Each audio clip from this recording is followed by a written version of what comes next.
৭৬টি দলের রাজনৈতিক জোট। দর্শক, বাংলাদেশে একটি জাতীয় সংসদ নির্বাচনকে সামনে রেখে ৭৬টি রাজনৈতিক দলের জোট হয়েছিল।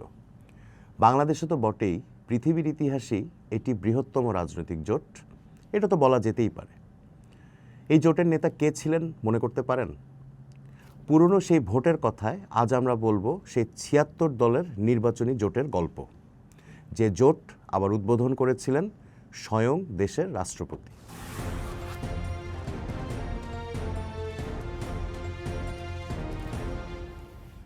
উনিশশো সালের চতুর্থ জাতীয় সংসদ নির্বাচন, সে সময়ের স্পিকার শামসুল হুদা চৌধুরীর ভাষায় পায়ে দল, হোন্ডা দল, সাইনবোর্ড দল, রাবার স্ট্যাম্প দল ইত্যাদি তকমা পাওয়া রাজনৈতিক দলের নির্বাচন। বিএনপি, আওয়ামী লীগ, জামাত ইসলামী সহ দেশের প্রায় সব প্রধান রাজনৈতিক দল ১৯৮৮-র সংসদ নির্বাচন বয়কট করেছিল।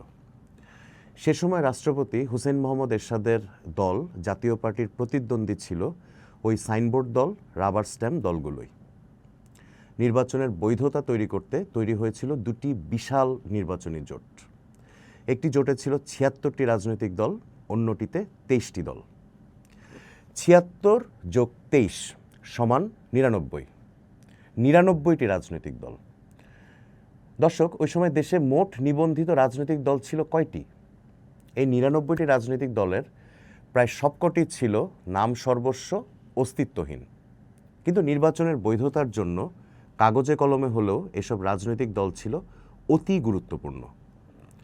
কিছু সুযোগ সুবিধা ও হালুয়া রুটির ভাগের আশায় আদর্শ ও নীতি বিবর্জিত কিছু ব্যক্তি সমবেত হয়েছিলেন এসব জোটের ছাতার তলায়। ৭৬ রাজনৈতিক দলের জোটের কথায় এবার ফেরা যাক। ৬০-এর দশকে ছাত্র রাজনীতির অন্যতম তারকাই বলা যেতে পারে আসম আব্দুর রবকে। তাকে বলা হতো ছাত্র রাজনীতির অন্যতম খলিফা। সেই খলিফা রবি ছিলেন ৭৬ রাজনৈতিক দলের জোটের প্রধান। হুসেইন মোহাম্মদ এরশাদের সামরিক শাসনের সময় আসম আব্দুর রব ছিলেন বেশ সুবিধাভোগী। তিনি জাসদের নিজের ভগ্নাংশকে কাজে লাগিয়েছিলেন এরশাদের সেবায়। ১৯৮৬ সালের তৃতীয় জাতীয় সংসদ নির্বাচনে হয়েছিলেন সংসদ সদস্য।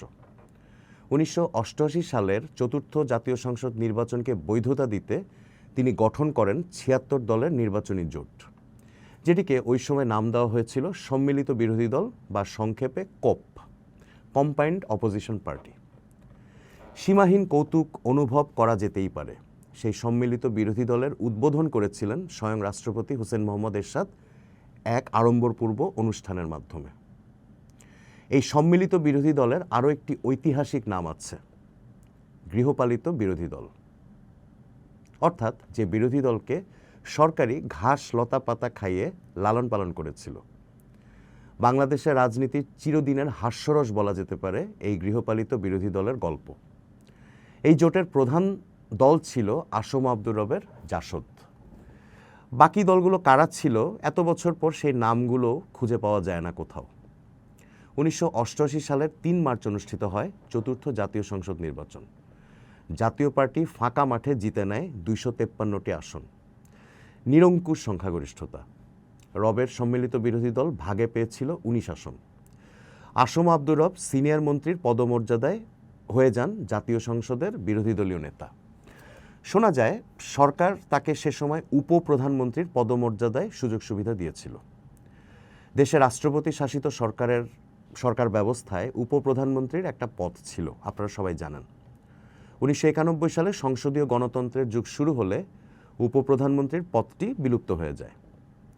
সংসদে ৭৬ দলের বিরোধী জোটের ভূমিকা কতটুকু জোরালো ছিল সেই আলোচনা এখানে বৃথা। সেই প্রজন্মের অনেকেই সম্মিলিত বিরোধী দলের ভূমিকা হয়তো মনে করতে পারবেন। মাঝে মধ্যে বিভিন্ন ইস্যুতে তারা সংসদ গরম করতেন, সংসদ থেকে ওয়াকআউট করতেন, অধিবেশনে হইচই করার চেষ্টা করতেন। ট্রেজারি বেঞ্চে বসে তখন জাতীয় পার্টির সংসদ সদস্যরা মুখ টিপে হাসতেন। এই দৃশ্য টেলিভিশনে ওই সময় দেশের মানুষ নিয়মিতই দেখতে পেতেন। জাতীয় পার্টির অনেক শীর্ষ নেতা প্রকাশ্যেই গৃহপালিত বিরোধী দল কথাটা উচ্চারণ করেছেন আসম আব্দুর রবের বিরোধী দলীয় জোটের প্রসঙ্গে।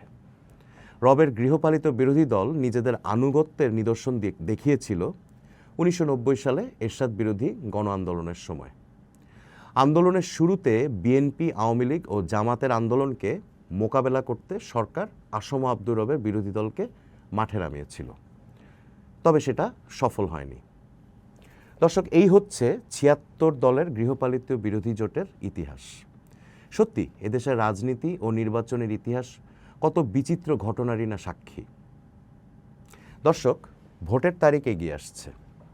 আমরা দেশের ভোটের ইতিহাসের বিভিন্ন বিচিত্র ঘটনা তুলে ধরছি চর্চায়। পুরনো সেই ভোটের কথার পরের পর্বে চোখ রাখুন। আমরা হাজির হব নতুন কোনো গল্প নিয়ে।